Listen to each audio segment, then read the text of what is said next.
इस वीडियो में मैं थोड़ी प्रैक्टिस और इंट्यूशन देना चाहती हूँ कई अंकों वाले या फिर मल्टी डिजिट नंबर्स के मल्टीप्लिकेशन या गुणन के बारे में। चलिए मान लेते हैं कि हमें 7000 का गुणा करना है 6 में।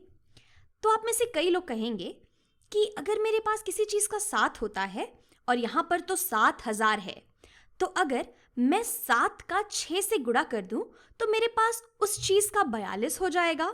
या इस जगह पर क्योंकि हमारे पास 7000 चीज़ें हैं तो 7000 का 6 में गुणा करने पर हमें मिल जाएंगे कुल 42000।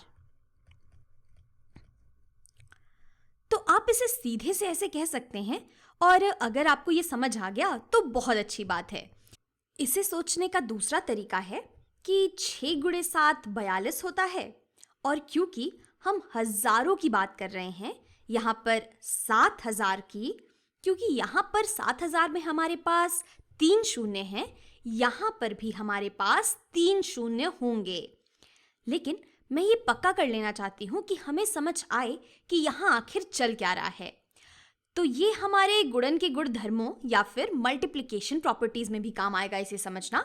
तो चलिए आगे बढ़ते हैं। तो 7000 बराबर है 1000 बार 7 के या 7 बार 1000 के। दोनों एक ही बातें हैं। तो 7000 को हम लिख सकते हैं 1000 गुणे 7 के बराबर और इसका हमें गुणा करना है 6 में।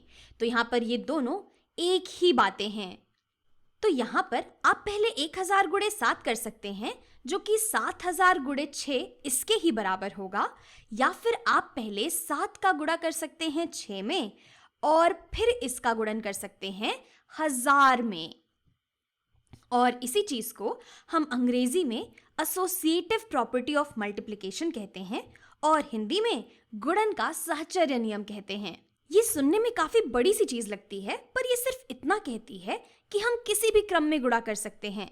चाहे हम 7 का पहले 6 में गुणा करें और फिर इसे 1000 से गुणा करें, या हम 1000 का 7 में गुणा करके फिर इसे 6 से गुणा करें। तो चलिए इस चीज को दोबारा से लिख लेते हैं।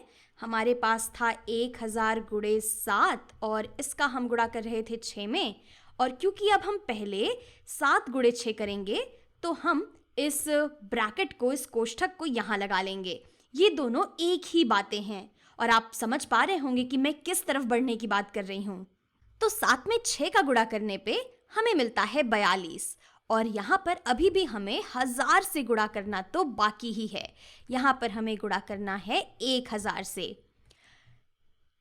तो इसे तो हम सीधे सीधे 1000 बार 42 कह सकते हैं, या दूसरे शब्दों में हम इसे 42000 लिख सकते हैं कुछ इस तरह से। तो हमें फिर से 42000 मिल गया है और यही वजह है कि आप में से कुछ लोगों ने इसे सीधे सीधे ऐसे कर लिया होगा।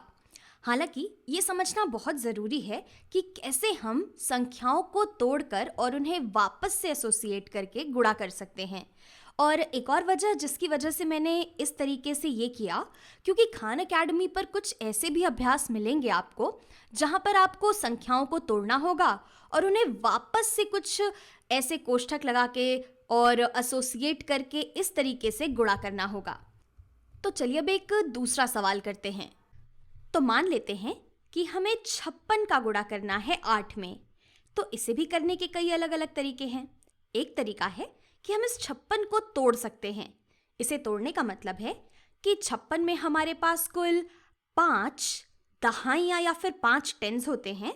तो 5 टेंस का मतलब होता है 50 या 50, और इसके अलावा 56 में हमारे पास 6 इकाइयाँ या फिर 6 वंस होते हैं। तो 56 को हम 50 प्लस 6 लिख सकते हैं।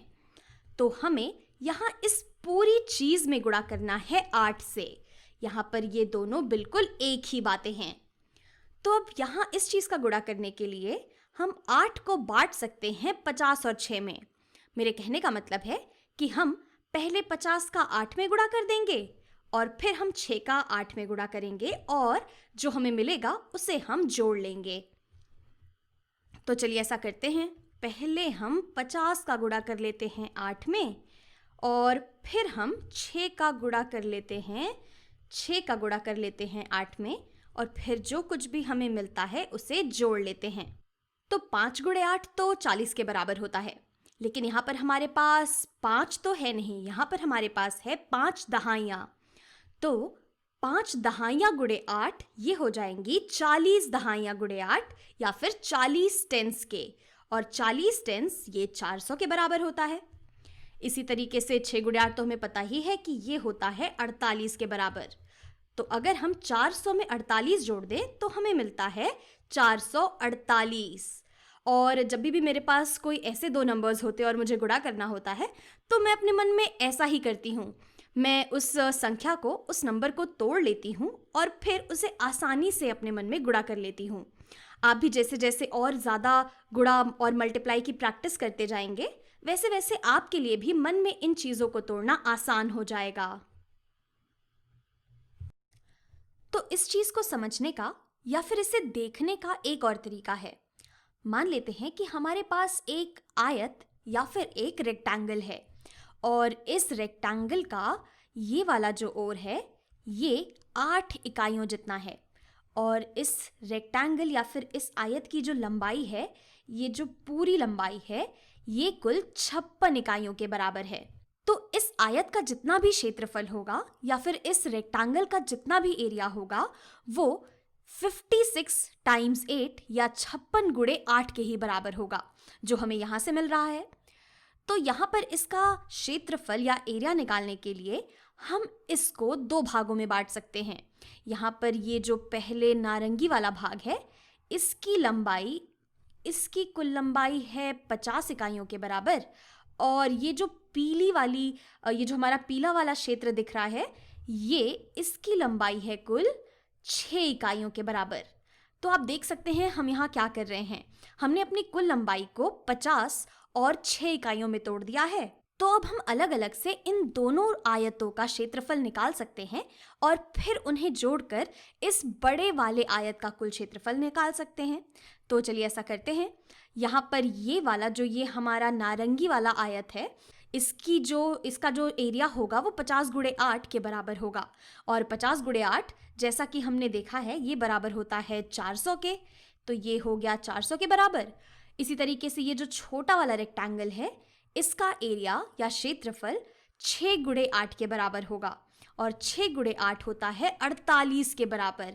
यानी कि इस आयत का कुल क्षेत्रफल या कुल एरिया 400 गुणे 48 के बराबर होगा, जो कि दरअसल 448 के ही बराबर होता है।